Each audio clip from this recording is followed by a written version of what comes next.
Hey guys, welcome back to the channel. It has been a hot minute since we've made a video, but in today's video we're going to check out Tiny Tina's Wonderland. A world forged by wonder and ruled by fate. Alright guys, it has been a super long time since I've made a video. I had just a lot of stuff coming up and I just wasn't able to get this done as fast as I wanted to, so I've actually beaten this game I beat it like a month ago and I've got all the footage for it and I just keep putting it off, and we got to get this done. So let's just jump right into it, guys. First things first, I want to talk about the story. The story for Tiny Tina, for me personally, is okay.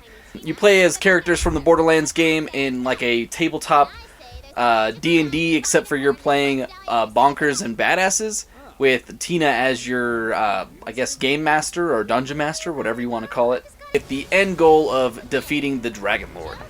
I do want to point out that all the voice acting here is phenomenally done. It still blows my mind that the character that plays Tina also plays Aloy in the Horizon games. It still blows my mind even to this day.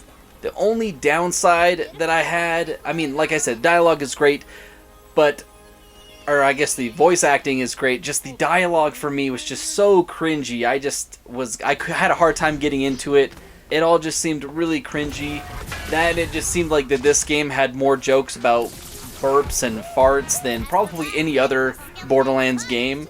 It definitely seemed like that this one was geared more towards like little kids than it was like its previous audience. I remember the other ones being a lot more, I guess, more mature, and this one definitely was not. But I don't know, like I said, like the jokes that they had in this game, they were okay like at first, but it just seems like it just got really old really fast, especially when you're hearing the same joke like 20 times. The side missions, I actually really liked a lot of the side missions. I particularly thought some of the side missions were better than like the normal, story missions. Particularly, I really liked like the pirate quest, and there's like a few others that were really good like side missions that I'm smacking my mic over, that weren't part of the main story. Side missions for the most part were really fun and I enjoyed them. Next up here we have the combat, and for the most part the combat I thought was really fun. I really enjoyed the weapons, I really enjoyed like the fighting and just like the gameplay of playing. It all felt really fun. All the guns were super crazy and really fun to like shoot around and figure out all its different special moves. Also the magic was probably one of my favorite parts of the game. You can be like pulling down meteors or shooting like these weird like homing missile type things. And my personal favorite was this, I'm drawing a blank of the name of the spell, but it was like this purple, you like summon like this purple skull and it would chase somebody down, and once it got close to them it would blow up and it would do a crazy amount of damage. And on top of that, which I kind of liked, is that every now and then as you're casting this particular spell, you would hear the Dragon Lord like in the background be like, where did you even get this spell? And I don't know, the spells in this game were fun, and probably my favorite part of the combat was the spells. Now moving over to like the, I guess, negative side that for me personally of the combat was the melee combat. It was really lackluster, if I'm being 100% honest. Especially like before buying this, all the trailers really made it seem like it was going to be like Borderlands, like fantasy, like with swords and whatnot, and it just really wasn't. The melee for this is definitely the weakest aspect of the combat. At least for me, it just kind of sucks, to be honest. I would only really use the melee when someone's just like right up in my face, almost like Halo, where like the melee, like when someone's just right up next to you, you just smack them. But imagine that, but worse, much worse. Just like any other Borderlands game, this is a looter shooter, and the loot is kind of where I have like a lot of complaints about. First off, the loot kind of sucks. I can tell you how long it took me to get an actual decent weapon in this game. I felt like I hardly got weapons that were better. I mean, you'd always get weapons, but they were just like not very good, or they were weaker than the ones that you got. And by the time I actually got, some ultra weapons or even legendary weapons, they just weren't better than the weapons that I already had, which was a super letdown, because it just bugs me so much whenever you're playing these types of like looter shooter games and you finally get that legendary, you finally get that super cool weapon, and its stats are worse than the weapon that I have. Like, I'm not even joking. I had weapons that were like uncommon, or what would you even call it? The blue tier. I'm drawing a blank on it.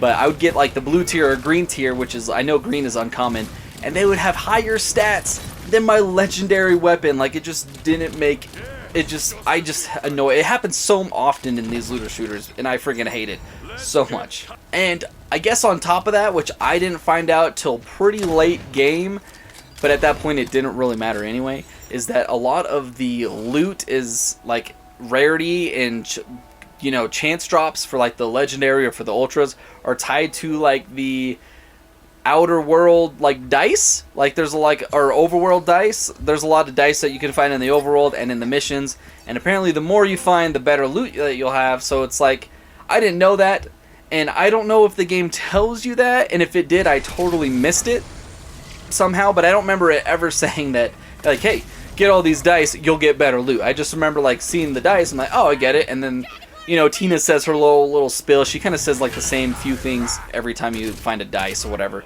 But I just thought that was really annoying to tie like loot chances and getting better loot to those, because I went like the whole game and getting just crap from like these. When every time I did a run or I do a dungeon or a level and I finally get the loot at the end, it always sucked. And if it didn't suck, it was like slightly better than what I had. Not very much. Like, you know, I would have a weapon that would do 20 damage, and then this one now does 21 damage. Like, I just was not a big fan of the loot here. I just felt like it took a really long time to get good weapons. And when I did, it just, yeah, it's just, I was late in the game and it didn't really matter at that point anymore, you know? Also, why we're kind of already talking about like the weapons and I guess the loot, is that I really didn't like how when you're looking at stats for weapons to decide which one to keep and which one is better, I really didn't like how they labeled some of the DPS for some weapons. It would be like 123 times 6 or, you know, 24 times 5, and I'm like, okay, well, what is, you know what I mean? Like, I'm trying to like mentally just think about which one is better than the other one instead of just giving a flat number, which it did. There were times that it just gave you like, hey, this does 200 damage, and then this one does, you know, 46 times 23 damage. And I'm like, thankfully, I mean, as annoying, as nitpicky as that is, thankfully they did put in like a system where like, if the weapon that you're looking at is better or worse, it'll be either highlighted red or green. You know, if it's better than your current weapon, it'll be highlighted green. So like, it kind of made it a little easier, but at the same time, I kind of wanted to know like how much damage it was, and especially some of these odd numbers. I can't do fast math off the top of my head, so I'd have to pull out my phone, be like, okay, well, what is 46 times 23? Because I have no freaking idea. Like I said, that wasn't a huge thing, but it's just kind of a little nitpicky thing that I was just like, why? Why? Moving to a positive thing that I liked about Tiny Tina is the overworld. I thought the overworld was super fun, super creative. It really has like that like board game type feel. Like even when you're looking at it, there's like Cheetos and popcorn that looks like had fallen onto the game board, and now because they fell onto the game board, it's now incorporated in where you have to do a certain thing so you could break the Cheeto, and they have bottle caps as like bridges, and a soda had fallen down and it's got like the orange like acid type stuff. So I really like the overworld. It was fun. You look like those Funko Pops, but you're like walking around. You have the really tiny bodies and the big heads. And I don't know. I just really like the overworld. I thought it was kind of cool, unique, and it definitely made it feel more of like a D&D type game if it was ever made into like a video game. So I really like that. So super cool, unique. I loved it. Oh, I forgot to kind of mention this when we were talking about combat, but there are several different classes in this game. A lot of different ones that do pretty different abilities. For instance, the two that I did the Clawbringer, and oh shoot, I can't remember off the top of my head. I just remember that it did like frost, ice damage, if that makes sense. I basically did like a little twirly spin the whole time. Well, the Clawbringer was probably the ability that I used the most. It's got like a different skill tree. Every time you level up, you can level something on this skill tree. Like I said, I did oh, it was the Berserker. That's what it was. Berserker. It's just now coming to my head. But yeah, I did probably the Clawbringer the most. He's got like this, almost like a Thor type hammer. You could either slam it down to do ridiculous damage, or you can kind of throw it and it'll do like area of effect electricity damage to whoever's close to it there. And when you recall it, it does damage back. So I actually really enjoyed the classes here. I thought they were fun.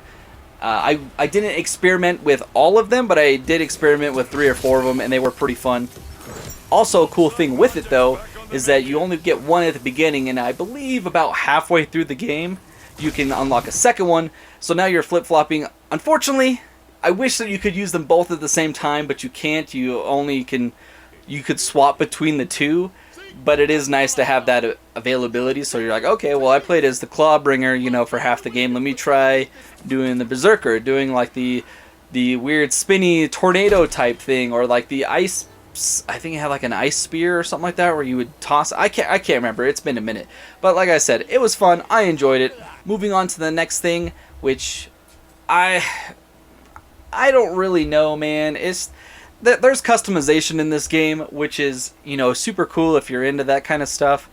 My issue, and I've said this several times on the channel, is that it always is really annoying when you can kind of customize your character to however you look like, and you hardly ever get to see your character because it's in first person. And I just think it's so dumb, honestly. Like, Cyberpunk did it. This game does it. I mean, this has like the overworld where you can actually see your character in third person, but also your body's really teeny tiny, so it's not like you can see all the cool armor or, you know, color patterns really that well anyway. You could see your face, like, so when you design like your head and your face, you know, you could see that actually really well. But other than that, you don't spend a whole lot of time in the overworld, and the only time you really see your characters, like in any other game that has this, is in pause menus. I don't know why people do that.